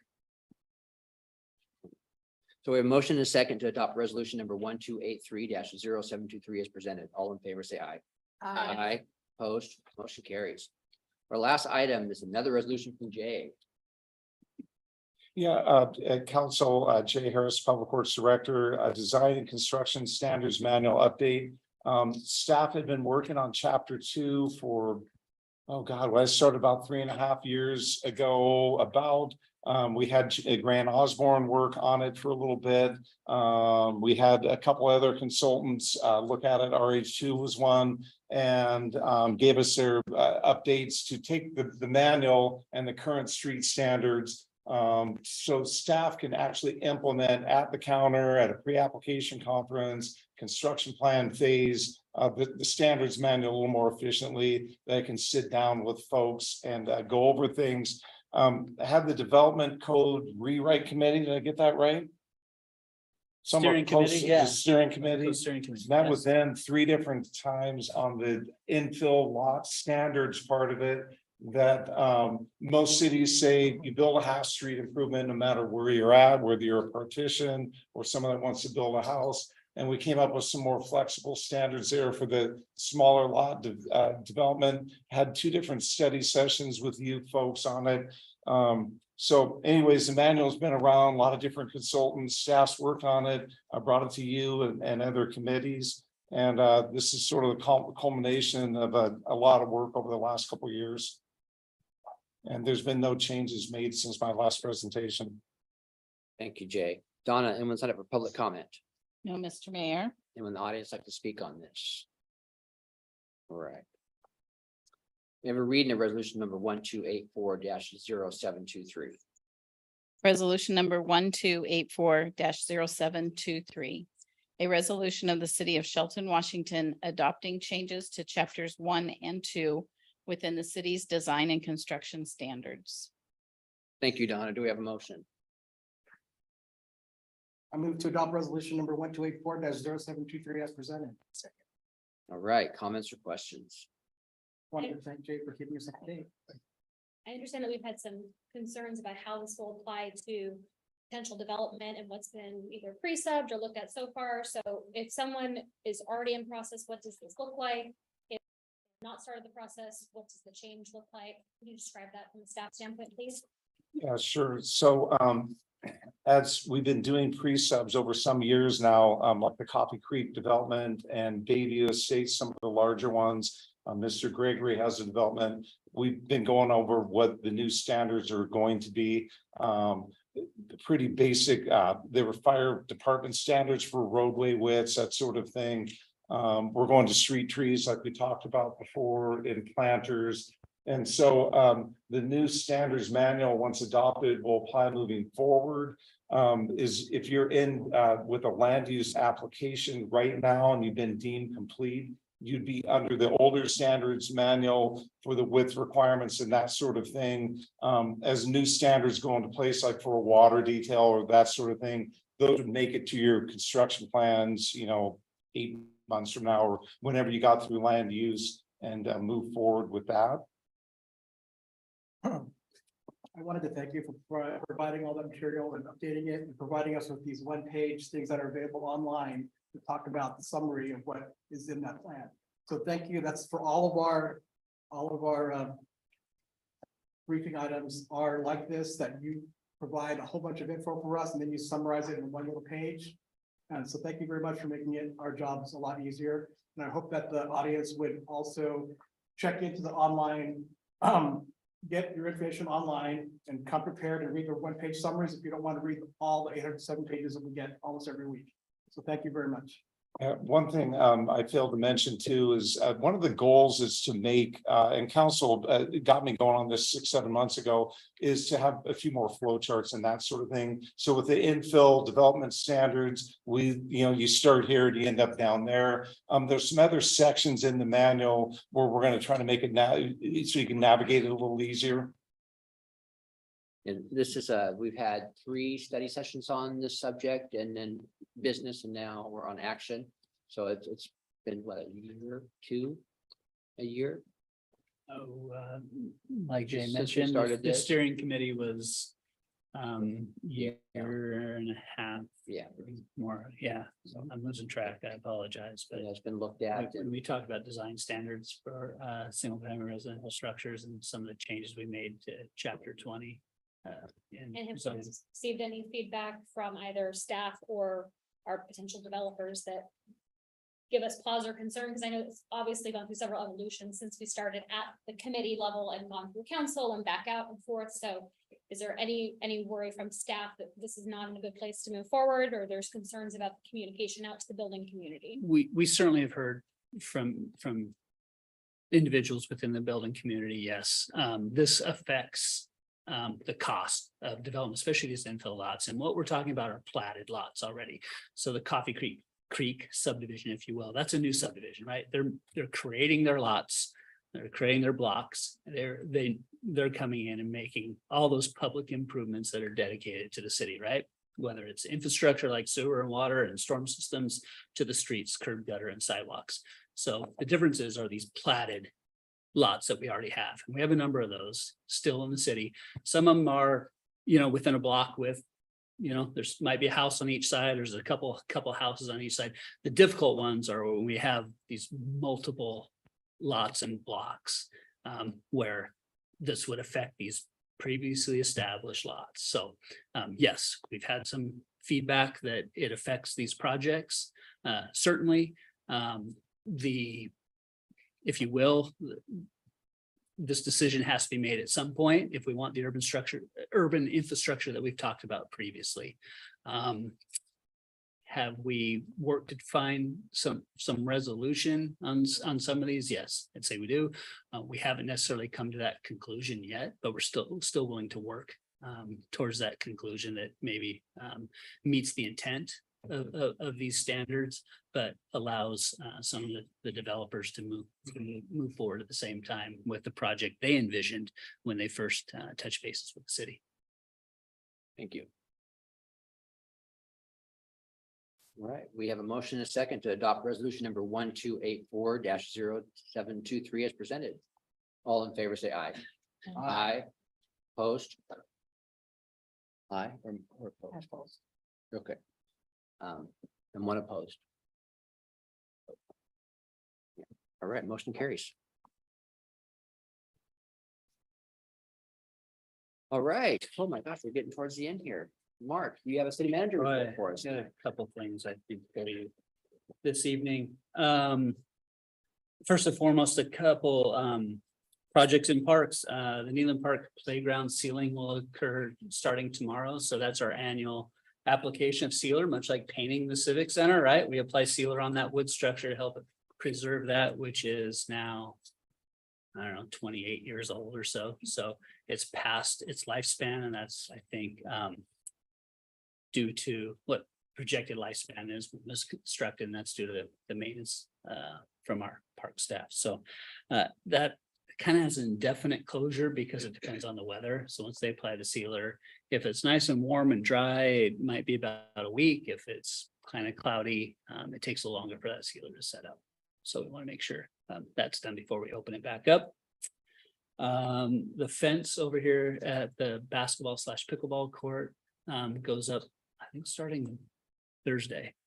So I'll probably set posts over there. So it'll keep, hopefully, depends on how good of a shot you are, some balls from going out in the street. But actually, if the ball still does go out in the street, you have to go out through the parking lot and back out to get it. So keeps maybe youth, especially from running right out in the street to fetch the pickleball or the basketball. So we think it'll be a much more enjoyable experience over there on that court. And the last thing I have for you tonight, as you know, we've been working on the property swap with the U.S. Postal Service. There's been some new information come to light recently. This is regarding Brewer Park and Post Office Park. Some of the survey requirements changed a little bit, or at least we weren't aware of those at the time. So I have one moment, make sure I quote it right. So we've determined the outstanding costs associated with that swap, and it looks like about almost $22,000, $21,988.11 is still due for either survey and boundary line adjustments to create a separate parcel, which would result in the post office park lot, because that's not a separate parcel right now. It's part of the entire block, and then surveying Brewer Park and meeting an Alta survey, which is a higher level survey the federal government requires. And then there's still some payments that are due to the Postal Service to process that as well. So just want to make sure the council is aware of that. And if you wanted something to come back to a council meeting at a later date to reconsider or further consider this project, I'd be happy to bring that forward to you. I would like to reconsider what's going on and the fees and costs. And bring it back to council. Okay. I'd like to reconsider that. Anyone else? All right. Consensus there, Mayor? Sounds like there's no consensus to bring it back.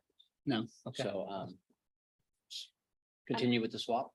I mean, I think at this point, it's still the smart move. I mean, really what we're trying to do here is avoid having Post Office Park become a parking lot, which is what the original proposal was. I think this addresses that, and I applaud city staff for continuing to work on this, because it's been over 2 years now. And trying to negotiate something that will maintain green space for the community that's valuable. And if that's the best offer that we have at this time, and we feel confident, that I'm comfortable moving forward. Kathy? Yep. Yes. Yep. So, So just to be clear, this is an additional $23,000 in cost escalation from the federal government. Yeah, Essentially, yes. so I'm a no, we're done. We've spent how much today? $50,000? it's 15, I think 15. Oh, right. So I'm. Actually, we've paid 25. Yeah. Yeah. Yeah, it was The supposed to survey, be this we've already trade paid swap. on the survey, after we went out with the scope of work for the survey consultant, USPS notified us after the fact that the Alta survey would be an additional requirement, and that's $7,500 in addition to. And if to, we didn't move complete forward, that. we would keep our park. So we wouldn't be losing any space. We would keep the remaining park space. We would Right? lose post office, we would lose post office park. It would Never really. yeah, Yeah. we would lose it for any community functions. It's not to say that the feds can't change our lease agreement with the park, post office park density next year if they wanted to. The options available, the postal service has indicated to us they have funding to construct a parking lot. Yeah. They haven't done that to date. But that's the indication I have from their representative back in Washington DC. So Okay. I'll take them for their word. I'm okay with moving forward. So consensus is moving forward. Swap. Thank you. All right. Appreciate that. Okay, anything else? That's all I have tonight. Any questions for city manager? Comments? Oh, almost task force stuff. Hmm. We had an update on that. Thank you. Yeah, unfortunately, we haven't had a meeting in about 2 weeks. We scheduled another meeting for next Tuesday. I think the invite is out.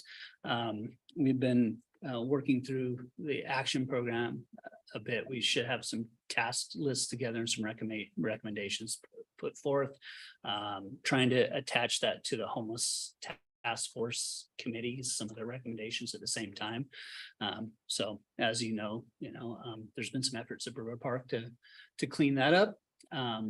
We certainly don't have the tent population down there now, but we have those individuals still in the community in other areas. So some of that has migrated out to Teresa Johnson Trail or some other places like that. So we're doing our best to mitigate those individuals and work with some of the social service providers to provide them services and get them, some of the services that they need so desperately. Were we able to, Colleen Carmichael had talked about a grant for pallet shelters? Where did that go? Yeah, kind of a transitional housing or mitigation site. Yeah. Colleen, did put some effort into that.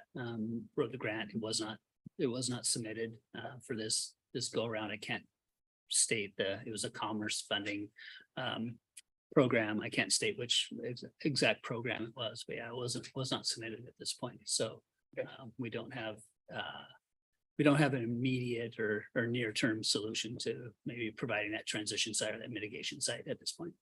Appreciate the outreach. It appears that outreach is making a difference down there. There's only been a couple tents that night. I know there's still activity, unfortunately, but seems to be a little bit better than it was before. So appreciate the efforts on that. So thanks, guys. We've got some people that are getting the services they need. Some people have taken advantage of the Community Lifeline shelter. Some are intake of HMIS. So, there hopefully is a path forward to maybe find some housing, the services they need as well. There's also been some needed enforcement and accountability down there as well too. So it's kind of a multi-pronged approach to help and hold people accountable at the same time.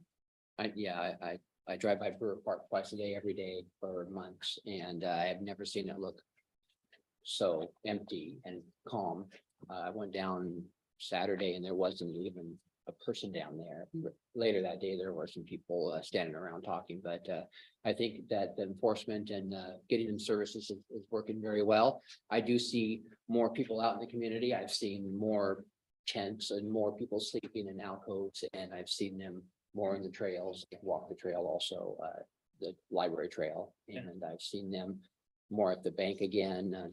So I think that if we clean up Brewer Park, you know, we push some of them out more in the community. So I'm hoping that we can, you know, reach out to people also that are in those places as Yeah, well. You know, absolutely. on the same kind of basis, you know, once a week or twice a week, however we're going down there.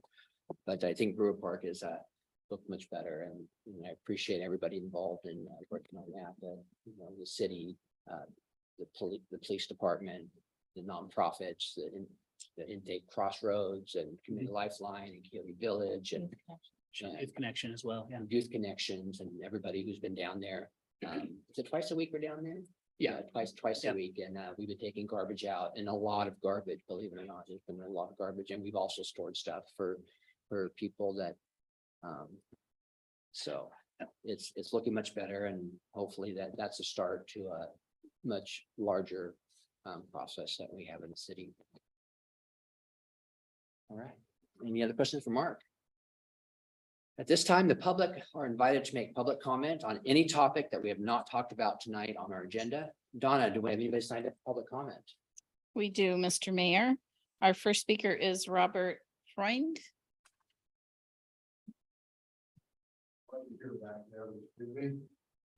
It's you, yeah. Go ahead and go to the podium and just tell us if you're from the city or county. In your name. Yes. Yes, we have it. No, I think we all have it. Oh. It's just one copy? Well, just to pass around, I just want to have it read the heading and the statement on here. Yeah, yeah, we'll need to get a copy for the record. Yeah. Mr. Friend, is that for the council to keep? Or is that your copy? Is that your copy or is that? No, they're gonna have it. Okay, sure. My name is Robert Friend. I'm a general contractor from Battleground, Washington, for over 39 years. I worked probably half of that time up here in the nice city of Shelton. And I've got to know a lot of people, and it's a nice town. And there's a concern for public service and interest. That's why I drove 2 hours up here tonight to talk 3 minutes, or whatever it is. So I put this application in for this tenant improvement here, which is basically a simple one. And I hired an engineer of 36 years. He oversees multiple jurisdictions that total probably over 1 million people, licensed in Oregon, licensed in Washington. He's done all kinds of counties down in the Southwest. So we have this TI, which is a tenant improvement. And the building I'm working on is the Latino Market on Liquid Gateway Center. And next door is a smoke shop, which they purchased from the Korean lady. So they want to put some openings in the wall so they can expand. And I applied for this permit.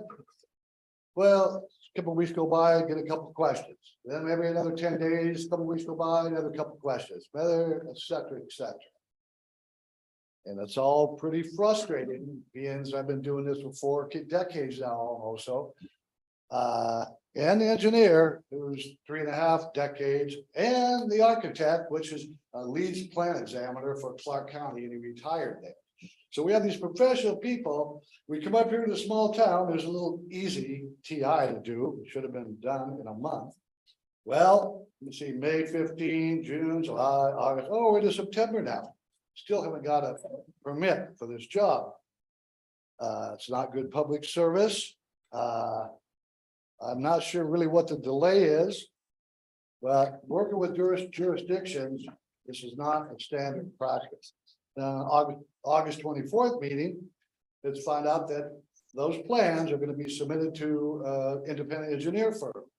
which is fine and dandy, but it should have been done maybe 2 months ago if they can't be read here in this town. Or you need to get somebody that can read those, or a plans examiner that can understand that and quit delaying the process. And costing not only owners, but the business owner. They purchased the business next door, now they can't sell nothing because they can't move in. I mean, what is that? These are small town working people. And I enjoyed this town with all the years, you know, and I worked at Libby Gateway Center, DSHS, DOL, Mason General, everybody in that center. A good town, but you got some issues. Please fix it. I come here 2 hours for public service. I'm done with that. And my suggestion for you and your water issue, you're probably gonna have to do a building moratorium. And it would help out if you put a little note out to the whole community, because I've been out here and rented houses all over Shelton. Faucets outside, they leak, you know, they turn them off. And the seat goes up against a rubber washer, and there's always minerals in water.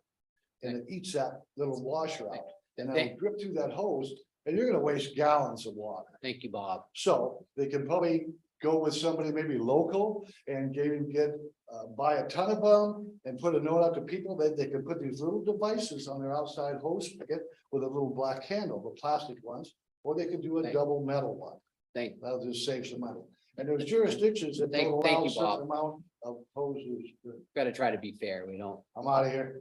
Thank you. And I just wanted to mention that I was involved in one of your meetings, and, you know, we sent that out to an independent inspector because that's what you asked for, correct? You wanted somebody else to look. It was a suggestion that should have been done 2 months ago. And they could have saved money, I can tell you right now.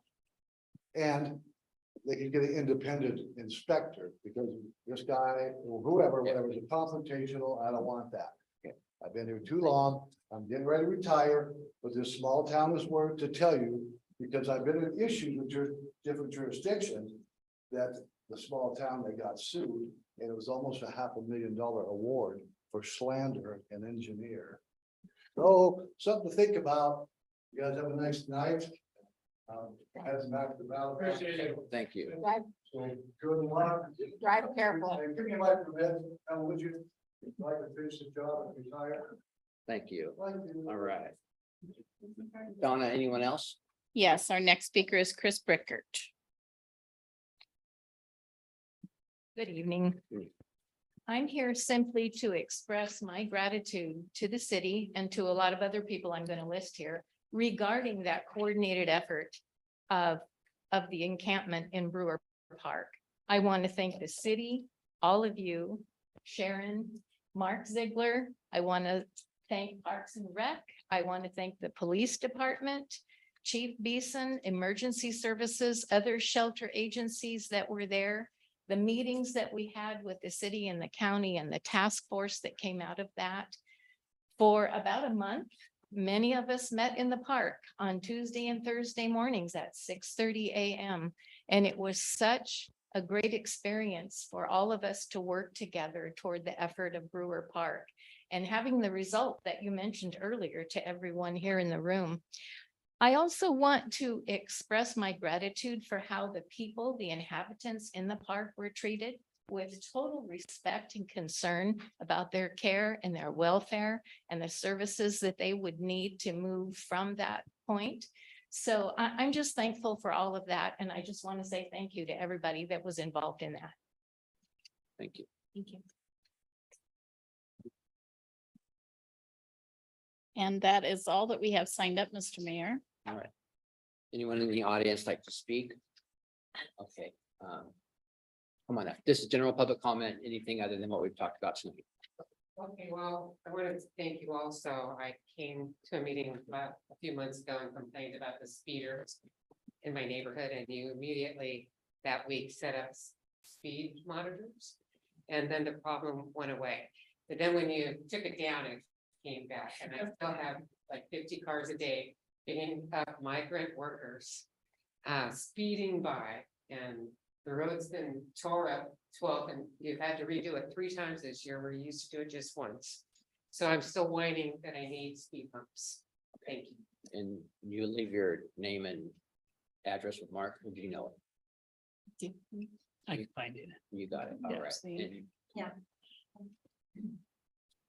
Well, I was just wondering about the Build Back Better bill, where all the states got money and all the money went into the counties and then the county drove down to the cities. So I imagine you got a bunch of money from that. And I was wondering what you're doing with it. Don't think we got any money yet from that. What? We haven't got any money yet from that, right?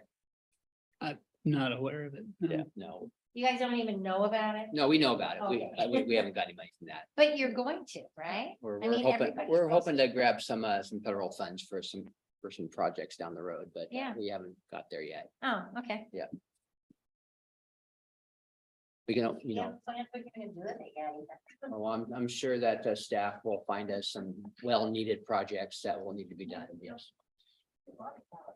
Yeah, all right, I believe it's Thomas's turn. All right, I'd like to talk about a few things, and I actually like what she brought up too, and I appreciate Bob for coming up here and actually giving you guys some solutions. I think you needed a little bit more time to discuss some solutions with you guys, because I think that solutions are better than complaints. But there's a few things that I'd like to talk about, and one of them is about the utility issue, about the whole thing I talked about with Jay Harris last time. I'd really like information on what these monitoring systems, where they're gonna be installed, if they're gonna be installed just commercially or installed locally as well in everybody's tanks, and what he means about being able to turn them on, and whether or not he can actually turn them off, not him specifically, but who's ever monitoring those. I would like information on that. I think that's very important.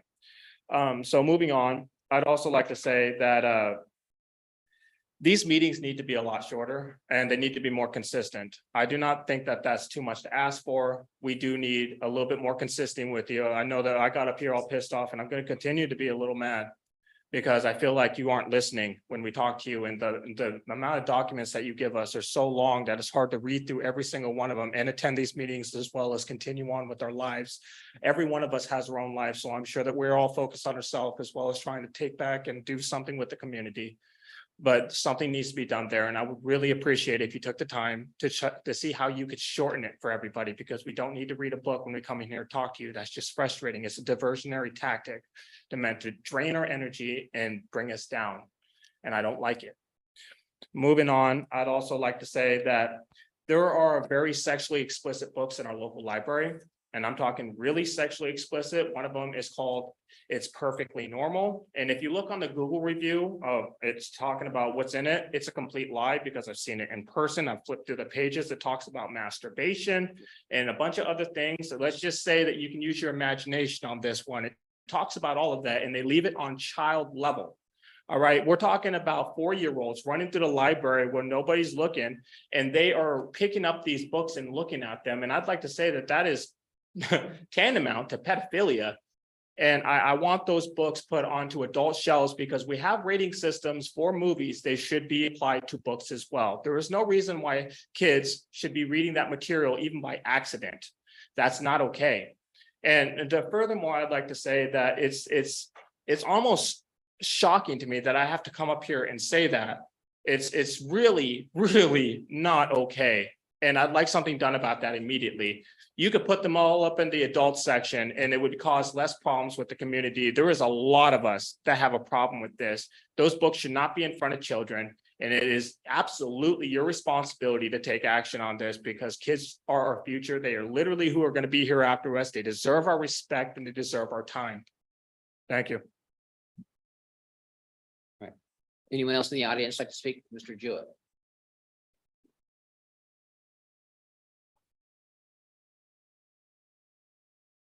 Dean Jewett, thank you for letting me come up here. Going to do a shotgun approach. We've got quite a few topics that I wanted to cover. I too am glad that Brewer Park is cleaned up. Obviously, you know, I've been a big advocate of that for quite a while. Brought up lots of pictures, lots of attention towards that. So anybody that was going to accept services has already done so. Okay, so the people that were scattered about, that we talk about Teresa Johnson Trail, the yellow SUV up at Callahan Park, the Kitsap fiberglass or plastic, box that was there, the people that we see in the alcoves, things like that, they're not going to accept the services. They already denied it. Okay, we already know that. So now what we need to do is we need to step up to that accountability part, which, you know, Mark, Sharon, Miguel, Kathy on these different workforces and stuff. Thank you. We need that. We absolutely need that. Don't stop. Don't stop here. I've had some conversations with corporate Safeway when we're talking about shopping carts.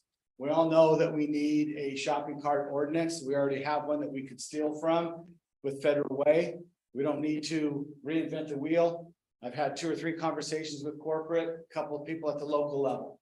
So we need to do something about that. And we really need to do something about it now, because that's what transports a lot of our stuff and makes our town look like shit. You know, there's a lot of our town that does look nice, and then you come to other sections and it doesn't. So a lot of this funding, you know, that we have to clean up. I talked to a gentleman that cleaned up Brewer Park, and he's talking about, you know, 10 to 12 times they have to empty the garbage cans versus 2 or 3. Who's paying for that? Have you guys drove around and actually looked at our curbs and the grass? And it doesn't look good. It's not inviting.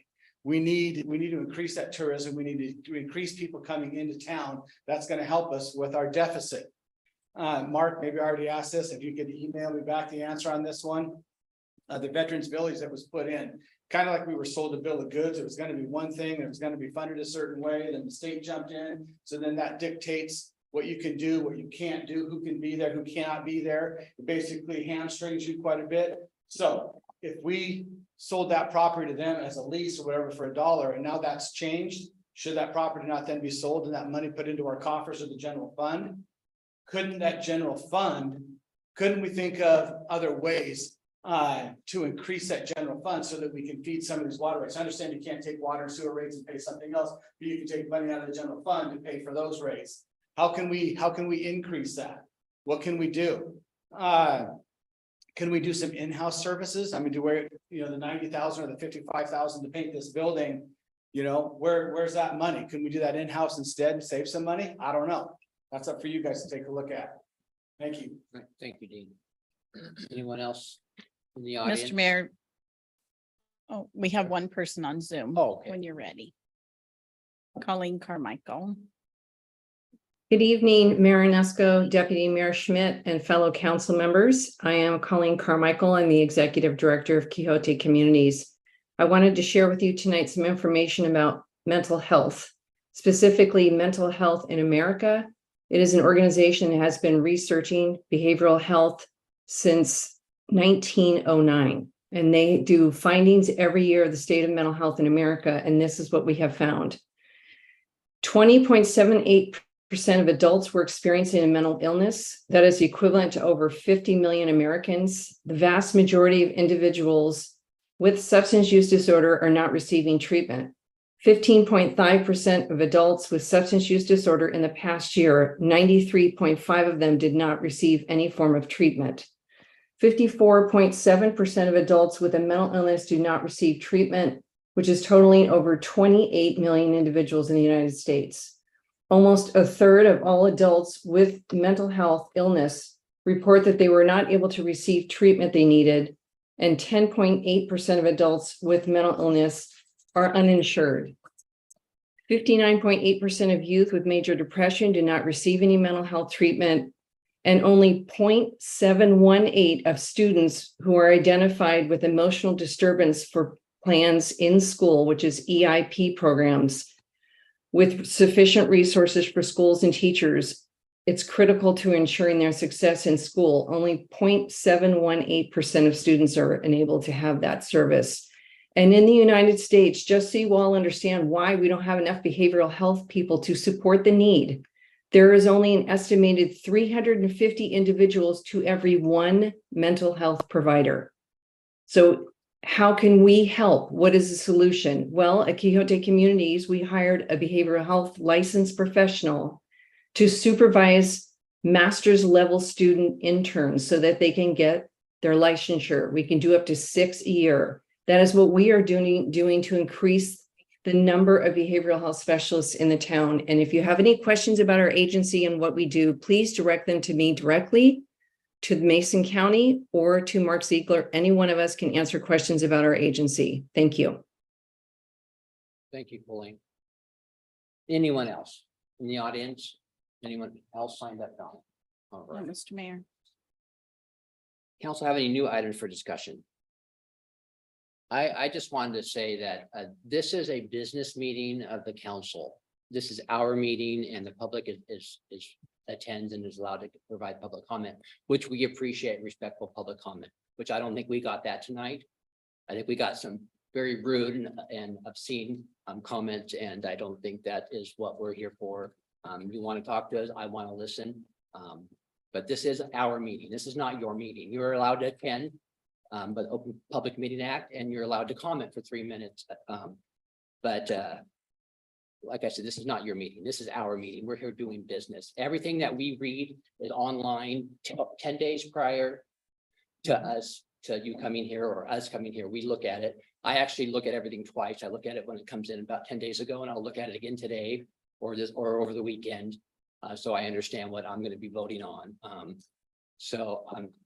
Like I said, we appreciate the public comment, and I don't appreciate being cussed at or being yelled at or being called names with information that is not even accurate. We hire qualified people. We have a qualified city manager that's been around this city in multiple roles for 30 years almost. Can I say 30 now? Is it close? I think another week. so Another week. Don't jump to conclusions there. For 30 years, and this qualified city manager, we have. This is not your meeting. This is ours. No. Work for us. I'm gonna finish my say. You got to say your say like 10 times tonight. Yeah. We have qualified staff. We have a qualified public works director. We have a qualified planner. We have a qualified well, we don't have an engineer at the moment, but we are going to have a qualified engineer. We have qualified people. We hire qualified companies to tell us what we need to do to be solvent. We don't want to close the doors of the city. We don't want to have unsafe water. We don't want to have stuff out in the bay that is going to stop shellfish from being in our area. Our staff knows what they're doing. No, they don't. We do appreciate your comments and we do listen to them. But do your homework before you come here. Yeah. The only time I was derailed was when I was talking to Jay Harris, because he didn't give me the information last time, and I was making sure he did it to me this time. I'm just telling you, we have qualified. And it's not your meeting. Get it through your head. You work for us. Yeah, well, fire me. Bye. Well, let's see if you All get right. hired again. This meeting is adjourned at 7:56 p.m. Recording stopped. We're up for election every 2 years. Come. I'm sorry.